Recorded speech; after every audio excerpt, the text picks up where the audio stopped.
decided to tell the world what I witnessed tonight. After more than 20 years, I finally decided to tell the world what I witnessed in 1991, which I believe was one of the biggest turning point in popular music, and ultimately American society. I have struggled for a long time weighing the pros and cons of making this story public, as I was reluctant to implicate the individuals who were present that day. So I've simply decided to leave out names and all the details that may risk my personal well-being and that of those who were, like me, dragged into something they weren't ready for. Between the late 80s and early 90s, I was what you may call a decision maker with one of the more established companies in the music industry. I came from Europe in the early 80s and quickly established myself in the business. The industry was different back then, since technology and media weren't accessible to people like they are today. The industry had more control over the public and had the means to influence them any way it wanted. This may explain why in early 1991, I was invited to attend a closed-door meeting with a small group of music business insiders to discuss rap music's new direction.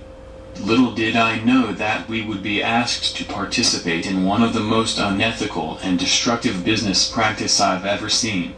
The meeting was held at a private residence on the outskirts of Los Angeles.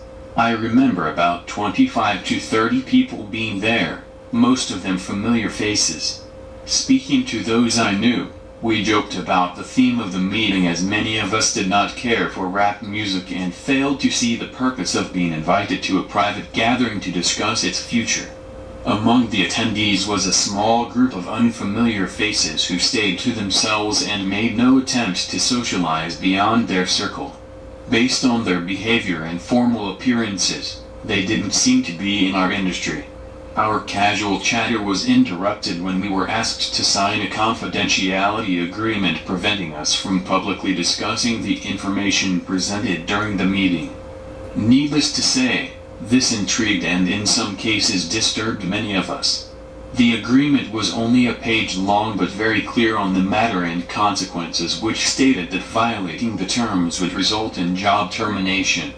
We asked several people what this meeting was about and the reason for such secrecy, but couldn't find anyone who had answers for us.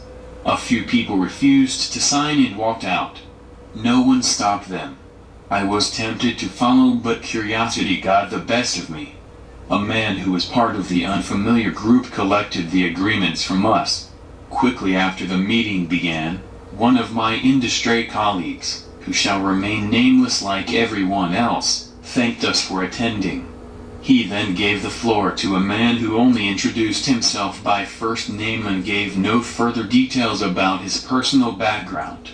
I think he was the owner of the residence, but it was never confirmed. He briefly praised all of us for the success we had achieved in our industry and congratulated us for being selected as part of this small group of decision makers. At this point, I began to feel slightly uncomfortable at the strangeness of this gathering.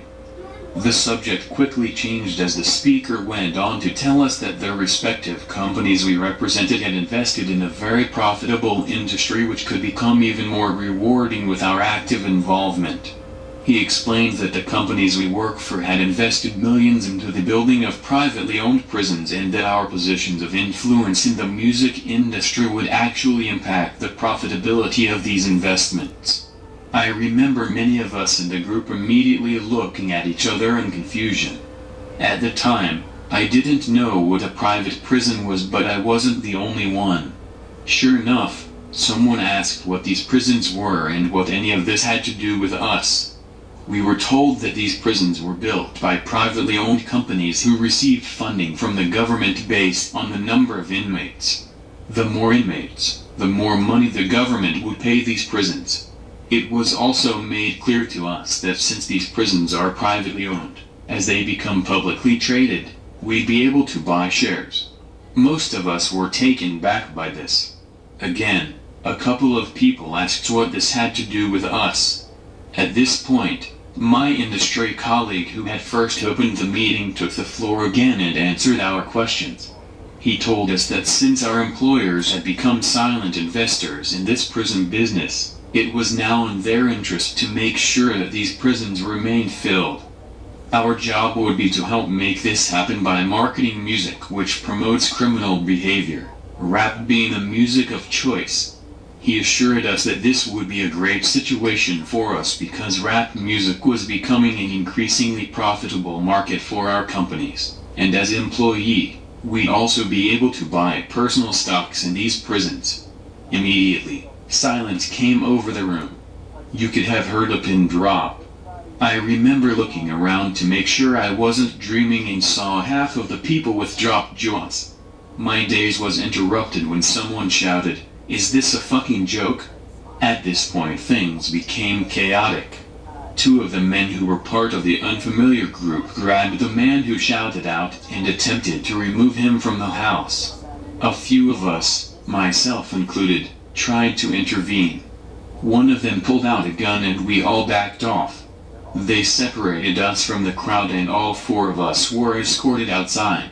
My industry colleague who had opened the meeting earlier hurried out to meet us and reminded us that we had signed agreement and would suffer the consequences of speaking about this publicly or even with those who attended the meeting. I asked him why he was involved with something this corrupt and he replied that it was bigger than the music business and nothing we want to challenge without risking consequences. We all protested and as he walked back into the house I remember word for word the last thing he said, "It's out of my hands now. Remember you signed an agreement." He then closed the door behind him.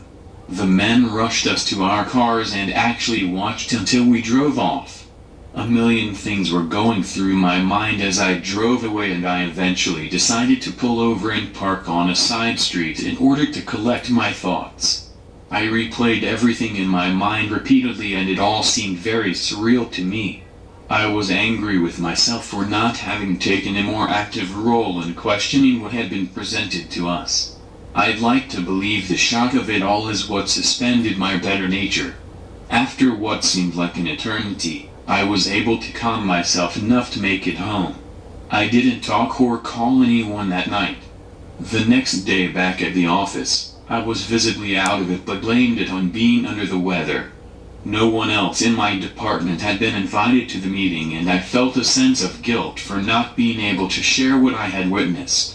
I thought about contacting the three others who were kicked out of the house but I didn't remember their names and thought that tracking them down would probably bring unwanted attention.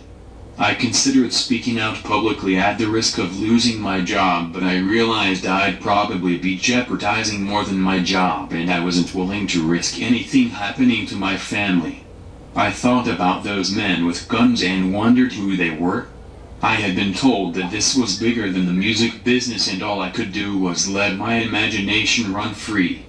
There were no answers and no one to talk to. I tried to do a little bit of research on private prisons but didn't uncover anything about the music business involvement. However, the information I did find confirmed how dangerous this prison business really was. Days turned into weeks and weeks into months. Eventually, it was as if the meeting had never taken place. It all seemed surreal. I became more reclusive and stopped going to any industry events unless professionally obligated to do so. On 2 occasions, I found myself attending the same function as my former colleague. Both times, our eyes met but nothing more was exchanged. As the months passed, rap music had definitely changed direction. I was never a fan of it but even I could tell the difference. Rap acts that talked about politics or harmless fun were quickly fading away as gangster rap started dominating the airwaves. Only a few months had passed since the meeting but I suspect that the ideas presented that day had been successfully implemented. It was as if the order has been given to all major label executives. The music was climbing the charts and most companies were more than happy to capitalize on it. Each one was churning out their very own gangster rap acts on an assembly line. Everyone bought into it, consumers included.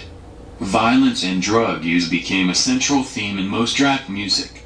I spoke to a few of my peers in the industry to get their opinions on the new trend, but was told repeatedly that it was all about supply and demand. Sadly, many of them even expressed that the music reinforced their prejudice of minorities. I officially quit the music business in 1993, but my heart had already left.